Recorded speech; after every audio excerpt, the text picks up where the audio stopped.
Hello everybody, hope you're all doing well, and in this video I'm going to be talking about a driver that's been disqualified, as well as a new response to a recently enforced Formula 1 ban. Let's jump straight into it, and we'll start with this ban, and it's to do with how the battery is deployed at the end of qualifying laps. Basically, Mercedes and Red Bull had managed to avoid needing to steadily ramp down energy deployment on the run to the timing line at the end of qualifying laps by activating an emergency mode that immediately cut off their MGUK instead, and that meant they were able to run at maximum deployment for as long as possible. However, the consequence of doing this was that it put the MGUK out of action for 60 seconds, and this meant no further battery power was available to the drivers. And while in normal circumstances, in post-qualifying laps, in the cooldown lap, it doesn't really matter, there have been times where unexpected behaviour, like needing to slow suddenly to let drivers on push laps through, resulted in unintended consequences that left cars limping around. Now, this trick was banned ahead of the Miami Grand Prix, and speaking about it,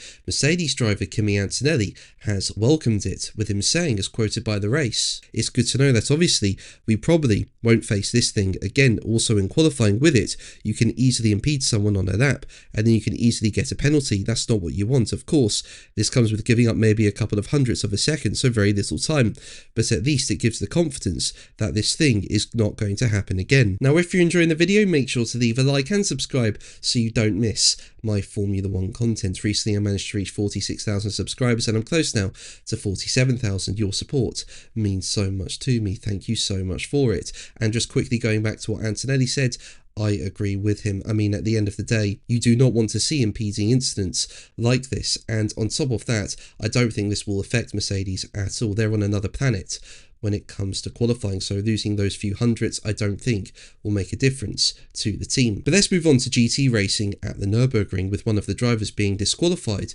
and losing their license following a serious incident during qualifying. Basically, Racing News 365 say that racing driver Alexander Kosohov was competing in a Porsche Cayman GT4 CS, and he was caught travelling at 201 km an hour through a double yellow flag zone during qualifying on 18th April, and under Nordschleife regulations, double yellow flags require drivers to reduce speed to a maximum of 120 km an hour and prohibit overtaking. And while race officials issued an immediate and severe penalty for the breach, with Racing News 365 saying that the steward's decision stated, car #999 failed to respect the double yellow flag signal by travelling at 201 km an hour. The decision is a 95-second stop and go time penalty in the next race after the first lap, immediate disqualification of the driver from the event, and a general withdrawal of the DPN licence. And the DPN, or a DMSB permit Nordschleife, is the mandatory racing licence required to compete on the Nordschleife circuit. So yeah, a very serious penalty there. Now, right now, the NLS 5 race is taking place, and I've watched the first few laps, and it's really, really good racing. I would say, you know, Max Verstappen has been fighting for the lead, and it has been really good to watch. I'd recommend you go and watch it, but that's going to be the video from me. Thank you ever so much for watching. Make sure to like and subscribe for more videos, and until the next one, take care. Bye.